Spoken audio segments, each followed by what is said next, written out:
a humanidade e a divindade de Jesus. Ainda não saímos disso aí. Mas hoje queremos falar de confissão correta versus confissão suficiente. Porque é possível confessar correto, mas não ser suficiente. Não queremos confissão correta, mas que essa é uma confissão suficiente. Está claro, né? E uma confissão que seja correta, mas em contrapartida suficiente. Porque na verdade o poder de uma igreja origina de Jesus. E Jesus é o cabeça da igreja. Quer dizer, a sua omnipotência, omnipresença tem que ser visível ou derramada sobre a igreja. Se alguém é inteligente, alguém é bom, como é que nós descobrimos? Descobrimos no seu fora, não é? Me entende? Como a vida dele é limpo, é organizado, é próspero, é bem-sucedido. A cabeça, as ideias nós não vemos, não é? Então a igreja também, para Jesus ser visível, todo o seu poder, toda a sua autoridade está na igreja. E a vida da igreja é originária de Jesus. Aleluia. É por isso que é importante saber quem é o cabeça. Se a igreja não conhece o cabeça, temos problemas graves. E a maioria dos problemas que nós temos como igreja é o mau entendimento da pessoa de Jesus. Aleluia. É por isso que às vezes parece que o nosso Jesus é incompetente. Não consegue fazer nada, não é? Então, o conhecimento de quem é Jesus é a origem de tudo. Mesmo a própria salvação procede disso. A própria igreja procede disso. Saber quem é Jesus Cristo. Aleluia.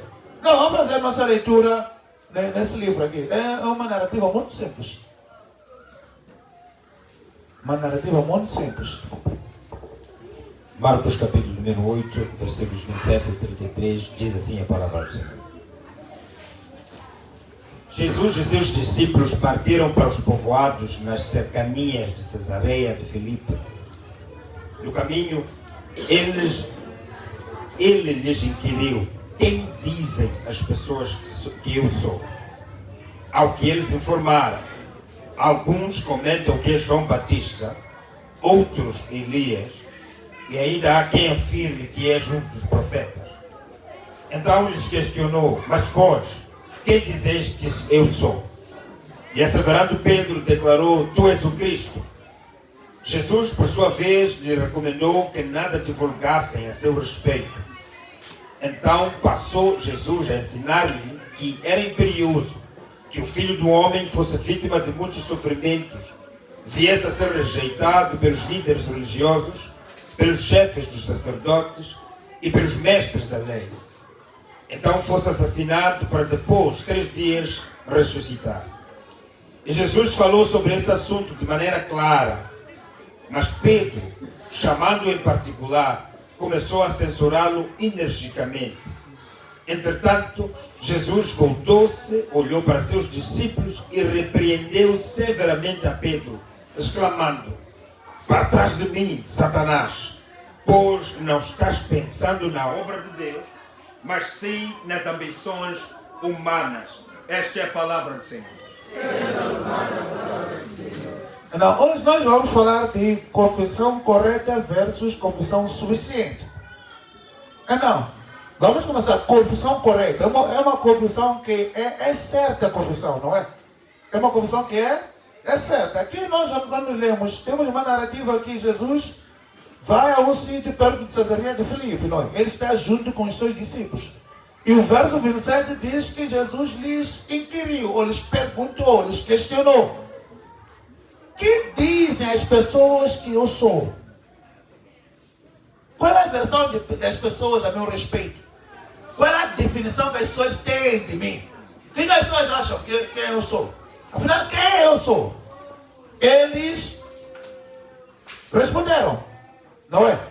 Deram a percepção das pessoas, que disseram que alguns dizem que é João Batista, alguns dizem que é Elias, outros dizem que é um dos profetas.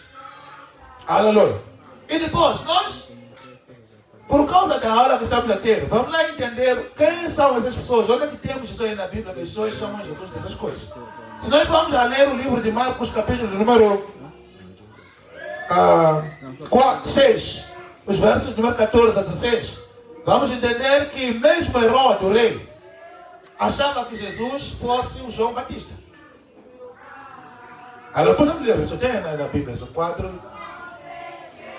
6, 14, 16. Marcos 6. É só voltar um bocado as páginas e você encontra esse verso, que é a percepção de Herodes. E também temos a percepção do povo. Porque nessa altura Jesus estava a ficar mais famoso, um bocadinho famoso, mas João já havia morrido. E essas notícias chegaram aos ouvidos do rei Herodes, porquanto o nome de Jesus já se havia tornado célebre. Algumas pessoas estavam comentando: João Batista ressuscitou dos mortos. Essa deve ser a razão pela qual através dele se operam poderes milagrosos. Entretanto, outros alegavam: ele é Elias. E ainda outros declaravam: ele é profeta, como um daqueles profetas do passado. Mas quando Herodes tomou conhecimento do que se comentava, exclamou: João, a quem mandei decapitar, ressuscitou dos mortos. Amém. Todos entenderam quem dizia que Jesus era João Batista? Quem? Herodes. Herodes achava que a pessoa que ele mandou matar voltou dos mortos. É por isso que essa ideia que mesmo nós africanos temos que uma pessoa que veio, morreu, não é? E depois focou o tempo dele, não é? Acho que o poder que Jesus tem a exercitar, os milagres estão a acontecer, é porque é João que voltou. Tem mais fama porque voltou dos mortos. Ganhou essa fama. Essa era a perspectiva de Herodes. Mas na verdade, Jesus não era só uma figura influente. Não era tudo isso aí. Era uma divisão errada. Jesus não era João Batista. Não era uma figura influente. Aleluia. E também, Jesus não era Elias. Essa perspectiva de Jesus era Elias era uma perspectiva também errada. Porque é uma perspectiva que eles tiram a partir de Isaías, capítulo número 40, verso número 3, e também o livro de Malaquias, capítulo 4, verso número 5, 6. Eu só vou fazer cotação, não é? Isaías diz: prepara o caminho do Senhor, remova os obstáculos, prepara para que ele venha, não é? Isso diz a falar da missão de João Batista. João Batista veio no espírito de Elias. Ele veio como alguém que vai anunciar a vida do maior. É por isso que João Batista disse que eu me batizo, mas não sou eu. Tem alguém que vem depois de mim que é superior a mim. Nem eu sou digno de tocar os filhos, a sandália dele. Eu sou a voz que clama no deserto. Isso aí de voz que clama no deserto é o que nós encontramos em Isaías 40, não é? A voz que clama no deserto. E depois, Malaquias diz que antes do grande dia, qual grande dia? A vinda do Senhor, Elias viria. Quer dizer, Elias viria. Antes do Senhor aparecer, Elias ia fazer o quê? Vir. Então João Batista apareceu no espírito de Elias. Vir preparar. Ele vai, quando ele chegar, a devolver o coração do pai para o filho, do filho para o pai, essas coisas todas. Que não é do nosso interesse. Mas o que é do nosso interesse é que, na verdade, Jesus não era quem preparava o caminho. Jesus era o próprio que preparava o caminho para. Não entenderam? Jesus não era a pessoa que preparava o caminho. Era a pessoa que preparava o caminho para. Era o Messias. Era o esperado. É o esperado. Jesus é o esperado. Amém? Podemos até pensar, Jesus não era um profeta. Não era meramente uma pessoa que demonstra poder milagroso. Jesus era muito mais que isso aí. Jesus era o Messias da linhagem de Davi. Era o Filho de Deus, o Filho real. Era o rei. Aleluia. E o livro de Marcos é um dos melhores livros para encontrar a definição de quem é Jesus. Porque é no livro de Marcos que a Bíblia diz que quando ele foi batizado por João Batista, quando sai das águas, os céus se rasgam, não é? Marcos 1:11. Se rasgam os céus. E depois ouviu-se, quando esse Espírito Santo pôs sobre ele, ouviu-se uma voz. Diz o que é a voz? Este é meu filho. É Deus que está falando com a boca dele, que Jesus é seu filho. Essa é a perspectiva de Deus. Que Jesus é quem? É filho de Deus. Deus, pessoalmente, se encarrega de falar dos céus. Escutem aqui, vocês estão aqui. Este aqui é meu filho. Aleluia. E é isso aqui que na verdade é a cotação do livro de Salmos 2. Que você é meu filho, hoje eu te gerei, eu te constituirei, senta no trono e governa. Salmo 2 é muito importante. O entendimento de Salmo 2 vai te fazer entender que era a profecia a respeito de Jesus. Aleluia. Então a perspectiva de Jesus, dele mesmo, a perspectiva de Deus, estão uníssono, são a mesma perspectiva, são alinhadas, que Jesus na verdade é rei, Jesus na verdade é filho de Deus. Mas aqui tem uma coisa que me espanta, porque diz que quando ele vira a tônica, eles dizem que sou Elias, sou João Batista, sou um dos profetas. E vocês, quem dizem que eu sou? Qual é a vossa definição a meu respeito? Quando vocês olham para mim, o que vocês acham? Quem eu sou para vocês? E Pedro, tomado pelo Espírito Santo, diz que você é o Cristo de Deus. Cristo, de acordo com Mateus 16, diz que é o Cristo, o Filho de Deus vivo. E em Marcos, Jesus os chama a atenção de não revelar isto a ninguém.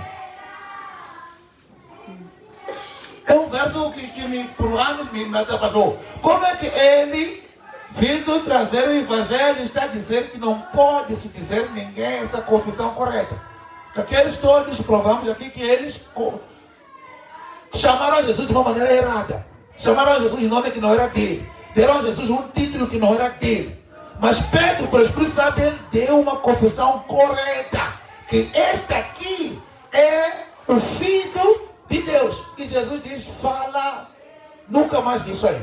Cala. Não diga a ninguém isso aí. Tem que ser calado. Isso aí tem que ser segredo do Estado. Por que a identidade dele não pode ser revelada? Por que ele está a negar que os discípulos possam revelar o segredo?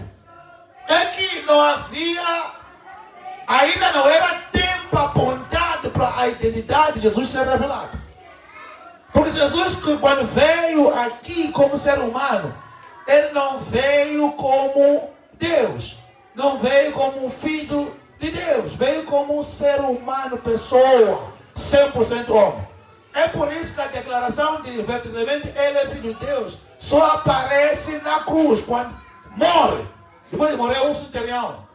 Isso aqui temos no livro de Marcos 15, 39. O centurião diz que este sim era verdadeiramente filho de Deus. E agora já não há ninguém que lhe impede de publicar isso. Me entendeu? Mas antes de completar a missão, não havia como se divulgar. Haverá de haver uma confusão espiritual. De saber dizer que bem, esse Senhor veio para quê? Amém? Porque ele teve de ser humano. Ele era ser humano. Ele é ser humano. Ele é pessoa igual a mim, igual a ti. Isso quer dizer que Jesus tinha o mesmo corpo humano igual ao meu, mesmo corpo humano igual a ti. Ele tinha corpo igual a mim, corpo igual a quem? A ti. 2 olhos igual a ti. 2 pés igual a ti. Aleluia. E isso aqui, como nessa fala toda, lemos o livro de Hebreus 4:15, não é? Depois lemos outro dia o livro de Hebreus 5:7 e constatamos que na verdade, quanto à humanidade, ele passou das mesmas situações que nós passamos. Hebreus diz que nós não temos um sumo sacerdote que não é capaz de simpatizar com as nossas fraquezas. É por isso que ele é capaz de nos ajudar nas nossas fraquezas. Porque quanto à humanidade, ele passou por tudo aquilo que nós passamos. E depois no 5 diz que, na verdade, em seus sofrimentos, ele orou a Deus quem poderia lhe salvar. E levantou altos choros. Em seus sofrimentos, ele levantou. Jesus sofreu. Deus sofre. Não faz sentido, não é? O ser humano Jesus sofreu e orou e Deus lhe salvou. Isso é um modelo de vida que ele nos deixou. Que vivendo nessa carne aí, você deve orar a Deus que deve te ajudar. deve ir ter com Deus, que esse Deus é capaz de simpatizar contigo, é capaz de te entender, é capaz de estar no teu sapato, saber quão é difícil viver na carne e ser obediente a Deus. Amém? Amém. É por isso que ele disse, não diga a ninguém isso aí. O Espírito Santo desceu sobre Pedro, Pedro conseguiu ver, uau, este aqui é filho de Deus. O que os outros não viam. Mas o Espírito Santo estava sobre ele, né? Ele disse aquilo ali. E Jesus disse, você falou correto, mas não diga a ninguém. Por quê? Porque ele tinha que viver como homem. Se nós todos, aqueles todos concebessem a ideia dele, filho de Deus, seria mais claro entender por que ele faz milagres. Faz milagre porque ele é filho de Deus. Faz milagre porque ele é Deus. Faz milagre porque ele não é igual a mim. Faz milagre. Enquanto o ponto essencial não é sair de fazer milagre. O ponto essencial de fazer milagre é porque faz milagre porque ele é ser humano. Ser humano dependente da pessoa do Espírito Santo. Aleluia. Ser humano que depende da pessoa do Espírito Santo. Ser humano que quando a carne era descendente de Davi, Davi era uma pessoa real. Ser humano que era pessoa, mas não pecou. Tinha a carne por si não é pecado. Mas a carne tem um potencial de importar o pecado. A carne pode deixar de sozinho sem atuar. Importa pecado. Aleluia. A carne assusta. Você pode não sair e trabalhar, não fazer nada, ficar em casa. Será que há ou não há necessidade de tomar banho? Por que toma banho se nem transpirou? A carne por si, deixar de sozinho, é perigoso. Nunca pensaram nisso aí, não? Ei, carne por si só, deixar, é perigoso. Você pode emitir um cheiro, até você mesmo tem medo de si. Quando a carne não é atendida, tem problemas. A carne não pode ser deixada neutra. Tem que ter um tratamento tal. É por isso que nossa carne tem que ser submissa à pessoa do Espírito Santo. Na verdade, ser submissa à pessoa do Espírito Santo, Jesus completa a figura que Ezequiel diz que do templo saíam águas que cobriam a pessoa ao nível de nada, não é? Que moviam a pessoa. É a água que move a pessoa, não é a pessoa que move a água. Então Jesus, quando sai da luz, o Espírito Santo desce sobre ele e ele move onde quer que ele quer. Ser humano que é movido por Deus. Aleluia! Esse ser humano que nós dissemos quando a humanidade ele é descendente de Davi, não é? Mas, segundo Romanos 1, 3 e 4, diz que o Espírito de Santidade, que é o Espírito Santo, é ele que lhe moveu, por isso, mesmo tendo carne, ele não pecou. Não é porque era Deus que não pecou. É porque havia alguém que lhe conduzia. Estávamos a dizer antes aqui que Deus cobra de nós não pecar. Não é uma cobrança injusta. Porque primeiro houve providência.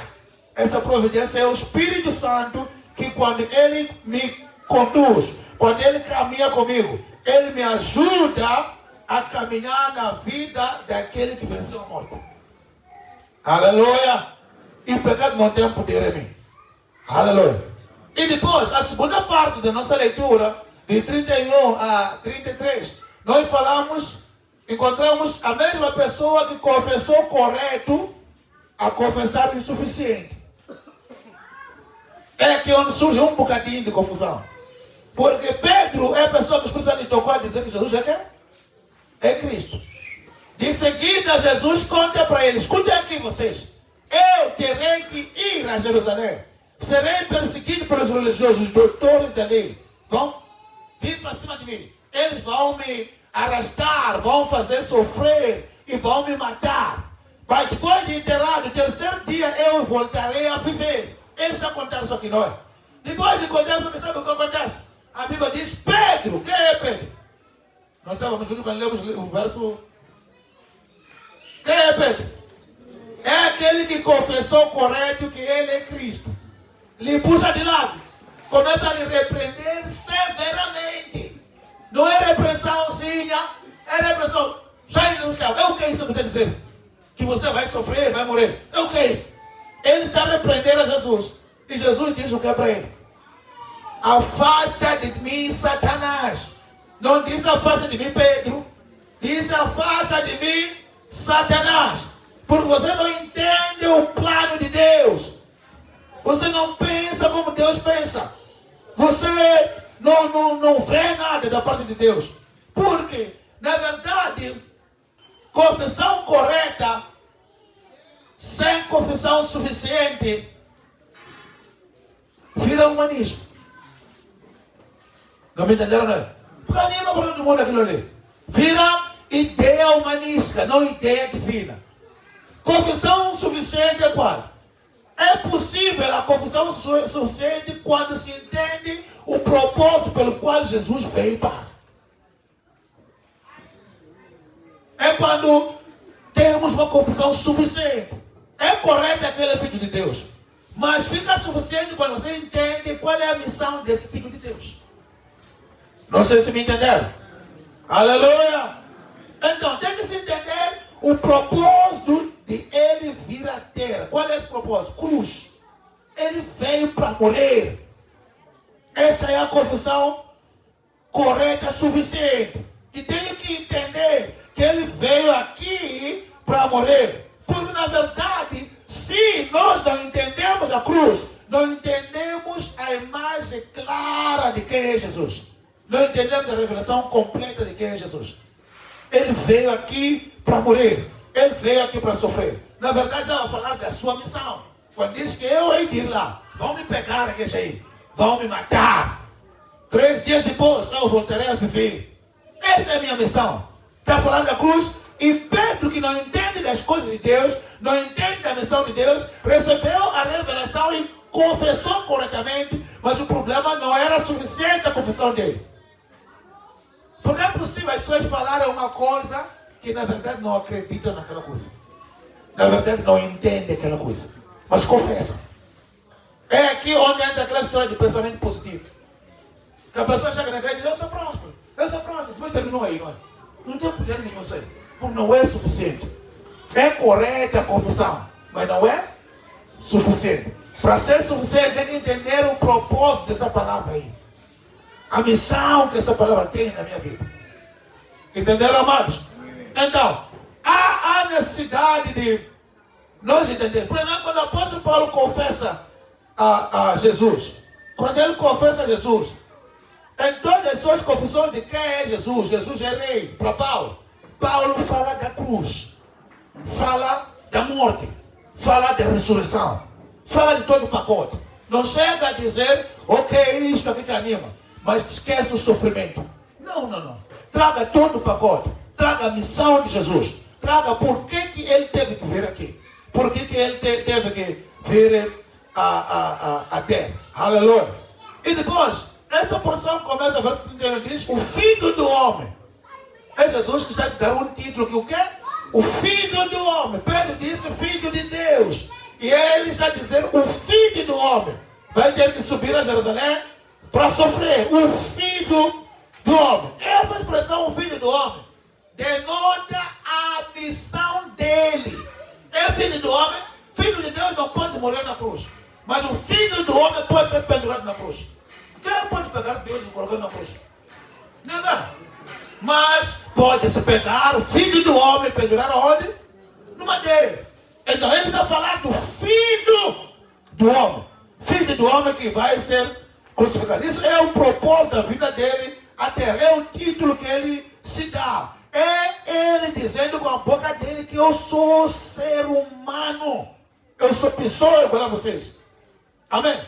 E depois, aqui a boa coisa é que eu sou ser humano selado por Deus para trazer tua salvação. Não me entenderam? Eu sou ser humano que foi confiado por Deus a missão de trazer a tua salvação. Aleluia. E isto aqui, não entender isso aqui, boicota todo o entendimento da Bíblia. Porque o ser humano Jesus que está falando com eles agora, eu mesmo, ser humano Jesus, cada sair do túmulo para citar. E eu mesmo, ser humano Jesus, cada aparecer até no dia de julgamento. Então, se você não entende isso aqui, você está perdido. Você, no fim, estará à espera de alguém vir, que essa pessoa de vir, você não vai reconhecer. Aleluia. Então, quando Jesus ressuscitou, não era o mesmo Jesus, não tinha a mesma cara. Não tinha... Lembra de Etiomé que ele queria pegar? Não era a mesma pessoa? Não mudou nada. Era ser humano Jesus. 100% pessoa. carne e osso. Aleluia. E isso aqui tem que ser bem entendido, amados. Isso aqui tem que ser bem entendido. É por isso que esse caso de o Filho do Homem, isso aqui para nós é amor de Deus. Quando ele se identifica comigo, significa que Deus me ama. Deus decidiu ser igual a mim. Deus decidiu entender as minhas preocupações. Deus decidiu entender as minhas limitações. Deus decidiu entrar no meu sapato. Ser humano. Isto aqui é amor. Isto aqui é querer me ajudar a viver minha vida. Vir entrar no meu sapato. Vir carregar o meu jugo. Vir carregar as minhas dificuldades. É por isso que ele disse: no mundo tereis aflições, mas tende bom ânimo, porque eu venci o mundo. Porque ele veio. Ele é filho do homem. Aleluia. Ele é ser humano igual a mim. Este é o amor de Deus. É quando Deus te ama. Que ele desistiu de ser Deus para vir no teu caminho. Ele desistiu de ser o tal para virar nada por tua causa. Ele desistiu de ser Senhor, de ser escravo por tua causa. Isto aqui é amor. Amém? Ninguém pode dizer que ama outro acima disso aqui, porque ele nos amou e deu a sua própria vida. Ele renunciou-se, ele se entregou, porque ele nos ama. É por isso que Paulo, quando escreve para Timóteo, nós lemos aqui 2:5 também, que diz que há um só Deus, e há um só mediador entre Deus e os homens, Jesus Cristo, o homem. Aqui, temos que bater bem aqui. Você tem que ter encontro com quem? Jesus Cristo, o homem. Aleluia. E já lemos em Hebreus 4:15 aqui. Temos um sumo sacerdote que comparticipa, simpatiza, compadece com as minhas dificuldades. Ele me entende. Se religião diz que Deus não me entende, Deus está lá no céu, ele cuida desse filho dele, ele cuida de meus assuntos, não é verdade isso aí. O sumo sacerdote que eu tenho, ele me entende, ele entra no meu sapato, ele é comigo. Aleluia! Amém. Ele entende as minhas fraquezas. Ele foi tentado de todas as maneiras que eu fui tentado. Aleluia! Então, mesmo a segunda vinda de Jesus, como é que você acha que ele virá? Virá em espírito, né? Algumas escrituras de Paulo dizem que quer dizer, iremos ver na carne. Profecia de Zacarias, capítulo número 13, o verso número 6. Diz que há de aparecer e vão lhe perguntar: tem feridas? Essas feridas apanhaste aonde? Diz: são feridas que encontrei em casa do meu irmão. Esse verso é profundo, vocês. Estava a pensar nesse verso toda noite ontem que me salvou a cabeça. Ele me chama irmão dele, que na verdade ele veio ser ferido por minha conta, ferido na minha casa, e mesmo assim fala no tom de amor, que essas feridas eu adquiri onde? Em casa do meu irmão, lá em casa do meu amigo lá, aquele meu irmão ali. São essas feridas que foram causadas. Zacarias está profetizando a segunda vinda de Jesus, que mesmo quando ele vier a segunda vez, ele virá na carne. É por isso, nas desolações, iremos viver na carne. Demora a espírito. Não é importante ter encontro com esse Jesus homem. Se você não tem Jesus homem, temos problemas graves. Aleluia! E, aleluia! Ele desistiu do seu orgulho. Se humilhou, tomou o corpo humano, viveu na carne, por minha causa e por tua causa. Porque na verdade o homem humano caído não pode receber o amor de Deus. É por isso que o Filho de Deus decidiu vir na carne demonstrar o amor.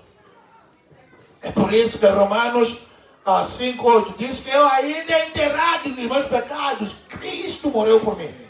A razão dele morrer por ti, irmão, é porque ele te ama. Ele quer mostrar o amor de Deus. Ele quer mostrar quão Deus é amoroso para contigo. Se nós entendermos que de verdade Jesus entende todos os nossos problemas, todos os meus problemas, fim da história. Não entenderam isso aqui?